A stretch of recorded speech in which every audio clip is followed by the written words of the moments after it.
சேலம் உருக்காலையை தனியார்மயமாக்க எதிர்ப்பு தெரிவித்து தமிழ் மாநில காங்கிரஸ் கட்சி தலைவர் வாசன் தலைமையில் கண்டன ஆர்ப்பாட்டம் நடைபெற்றது.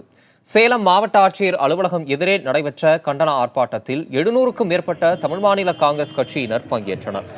லாபம் ஈட்டும் பொதுத்துறை நிறுவனமான சேலம் உருக்காலையை தனியார்மயமாக்கும் மத்திய அரசின் முயற்சி கண்டிக்கத்தக்கது என ஜி.கே. வாசன் தெரிவித்துள்ளார். நாட்டின் பொருளாதாரமே இத்தகைய முடிவால் பாதிக்கப்படும் என்றும் அவர் கூறியுள்ளார். மேலும் காவிரி மேலாண்மை வாரியம் அமைக்க வேண்டும் என்றும், ரூபாய் நோட்டு விவகாரத்தில் மத்திய அரசின் நடவடிக்கையால் வணிகர்கள் பாதிக்கப்பட்டுள்ளது கண்டனத்திற்குரியது என்றும் ஜி.கே. வாசன் கூறியுள்ளார்.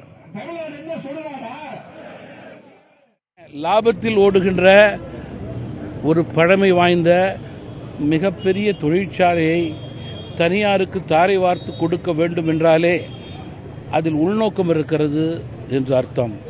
பல கோடி ரூபாய் லாபத்தில் தொடர்ந்து இயங்கிக் கொண்டிருக்கின்ற ஒரு தொழிற்சாலையை சில 100 கோடி ரூபாய்களுக்கு கொடுக்கக்கூடிய நிலையை மத்திய அரசு ஏற்படுத்தினால் அது தவறு. மக்கள் பொறுத்து கொள்ள மாட்டார்கள்.